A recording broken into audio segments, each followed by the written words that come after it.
जगाच्या नकाशावर जेव्हा एखादा देश स्वतःच्याच धोरणांच्या जाळ्यात अडकतो तेव्हा काय घडतं त्याचं ज्वलंत आणि वेदनाई उदाहरण म्हणजे पाकिस्तानची राजधानी इस्लामाबादमध्ये घडलेली ही घटना। तारीख होती 6 फेब्रुवारी 2026, वार शुक्रवार, दुपारची वेळ। इस्लामाबाद हे तसं पाकिस्तानमधील सर्वात सुरक्षित शहर मानले जातं। तिथे कडेकोट सुरक्षा असते, जिथे देशाचे राजनेते राहतात, जिथे विदेशी दूतावास आहेत। पण याच सुरक्षित समजल्या जाणाऱ्या शहरात एका शिया मशिदीमध्ये प्रार्थनेसाठी म्हणजेच नमाजासाठी जमलेल्या लोकांवर असा काही आघात झाला ज्याने केवळ पाकिस्तानच नव्हे तर संपूर्ण जग हादरून गेलं आहे। ही फक्त एका स्फोटाची बातमी नाही, ही कथा आहे एका अशा धोरणाची जी दुसऱ्यांचं घर जाळण्यासाठी हातात निखारे घेणाऱ्यांचंच स्वतःच घर कसं जळतं हे सांगणारी आहे। आज आपण या घटनेचा फक्त आढावा घेणार नाही तर यामागचं राजकारण, भारताची सडेतोड भूमिका आणि पाकिस्तानमध्येच हे स्फोट का होत आहेत याचं सखोल विश्लेषण करणार आहोत। चला मग सुरुवात करूया आजच्या व्हिडिओला। इस्लामाबादमधील वातावरण नेहमीसारखं होतं। दुपारची नमाज अदा करण्यासाठी शिया समुदायाचे नागरिक मशिदीत जमले होते। परमेश्वराच्या दारात सर्वजण नतमस्तक झाले होते। शांतता होती, श्रद्धा होती, पण त्या गर्दीत एक असा व्यक्ती लपून आला होता ज्याच्या मनात श्रद्धा नसून केवळ विनाशाची भावना होती। मशिदीच्या आत प्रार्थना सुरू असतानाच एक कान ठळ्या बसवणारा आवाज आला। क्षणार्धात सर्व काही बदललं। धुराचे लोळ, रक्ताचा सडा आणि वेदनेने विहळणाऱ्या लोकांच्या किंकाळ्या। मशिदीच्या पवित्र भिंती रक्ताने माखल्या गेल्या। हा एक आत्मघाती हल्ला होता। द हिंदूच्या वृत्तानुसार या हल्ल्याची जबाबदारी इस्लामिक स्टेट IS या कट्टरवादी संघटनेने स्वीकारली आहे। शिया मुसलमानांना लक्ष्य करून हा हल्ला करण्यात आला होता। या स्फोटात डझनवारी निष्पाप लोकांनी आपले प्राण गमावले, जे काही मिनिटांपूर्वी आपल्या कुटुंबांसाठी, देशासाठी प्रार्थना करत होते ते आता जगात नव्हते। रुग्णालयांमध्ये रुग्णवाहिकांच्या सायरनचा आवाज घुमू लागला आणि इस्लामाबादच्या रस्त्यांवर पुन्हा एकदा भीतीचं सावट पसरलं। आता या कथेचा दुसरा भाग पाहूया, जो राजकारण आहे। जेव्हा जेव्हा पाकिस्तानमध्ये असा हिंसाचार घडतो तेव्हा तिथले राजकर्ते काय करतात? ते स्वतःच्या चुका मान्य करण्याऐवजी बोट दुसऱ्याकडे दाखवतात। यावेळीही तेच झालं। NDTV आणि BBC दिलेल्या माहितीनुसार या स्फोटानंतर लगेचच पाकिस्तानच्या गृहमंत्र्यांनी आणि अधिकाऱ्यांनी आपल्या सवयीप्रमाणे याचे खापर शेजारील देशांवर फोडण्याचा प्रयत्न केला। त्यांनी अप्रत्यक्षपणे भारत आणि अफगाणिस्तानवर आरोप केले की हे हल्ले सीमेपलीकडून प्रायोजित केले जात आहेत। पण याला भारताने दिलेले उत्तर अत्यंत मार्मिक आणि आरशात बघायला लावणारं होतं। भारताच्या परराष्ट्र मंत्रालयाने हे आरोप फेटाळून लावत पाकिस्तानला एक सत्य सुनावले। भारताने म्हटले, तुम्ही तुमच्या अंगणात साप पाळले आहेत या आशेने की ते फक्त शेजाऱ्यांना चावतील, पण हे विसरू नका की अंगातले साप शेवटी मालकालाही डसतात। भारताने स्पष्ट केलं की हा हल्ला म्हणजे पाकिस्तानच्या होम ग्रोन इल्स म्हणजेच घरातच वाढलेल्या आजारांचा परिणाम आहे। ज्या कट्टरतावादी विचारसरणीला पाकिस्तानने खतपाणी घातलं तीच विचारसरणी आता भस्मासूर बनून पाकिस्तानला गिळकृत करत आहे।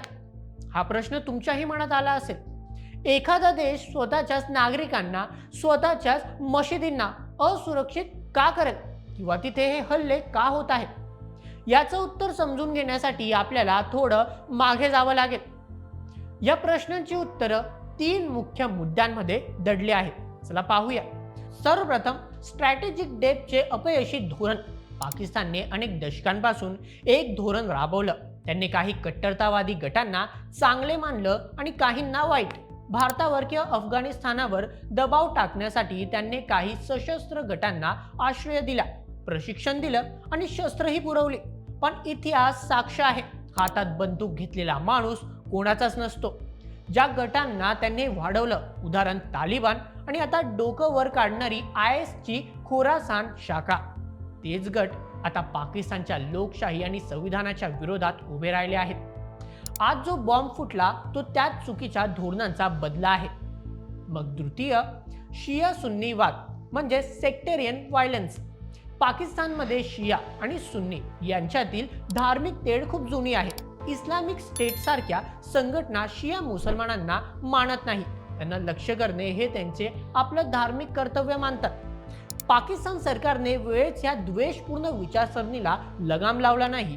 उलट काही राजकीय पक्षांनी मतांसाठी या कट्टरतेचा वापर केला.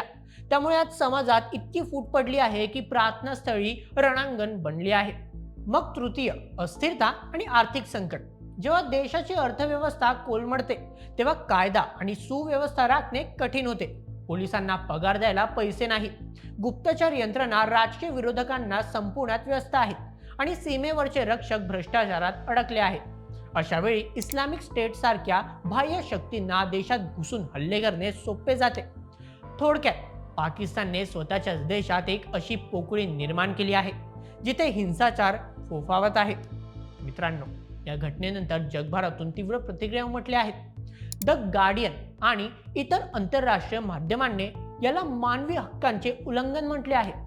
अमेरिका आणि युरोपियन देशांनी पाकिस्तानला खडसावले आहे की त्यांनी आपल्या भूमीवर सक्रिय असलेल्या या हिंसक गटांवर कारवाई करावी. संयुक्त राष्ट्रांनी म्हणजेच युएनने निष्पाप नागरिकांच्या हत्येचा निषेध केला आहे. इतर इस्लामिक देशांनीही मशिदीसारख्या पवित्र ठिकाणी झालेल्या हल्ल्याबद्दल दुःख व्यक्त केले आहे. सर्वात महत्त्वाची भीती जगाला ही वाटत आहे की ज्या देशात इतके स्फोट होतात त्या देशाच्या हातात असलेल्या अणुबॉम्ब म्हणजेच न्यूक्लिअर वेपन्स सुरक्षित आहे का? जर ही शस्त्रे या कट्टरवाद्यांच्या हाती लागली तर काय होईल? केवळ निषेध करून हे थांबणार नाही मित्रांनो. आता अशा अमानवी कृत्यांना रोखण्यासाठी ठोस पावले उचलणे गरजेचे आहे आणि त्यासाठी हे मुद्दे समजणेही गरजेचे आहे. सर्वप्रथम गुड आणि बॅड हा भेदभाव बंद करणे. पाकिस्तानने समजून घेतले पाहिजे की हिंसाचार हा हिंसाचार असतो. जो गट दुसऱ्या देशात हिंसा करतो तो आपल्या देशातही करू शकतो. त्यामुळे सर्व प्रकारच्या सशस्त्र गटांचे उच्चाटन करणे आवश्यक आहे. मग द्वितीय, आर्थिक नाकेबंदी म्हणजेच फायनान्शियल ट्रॅकिंग.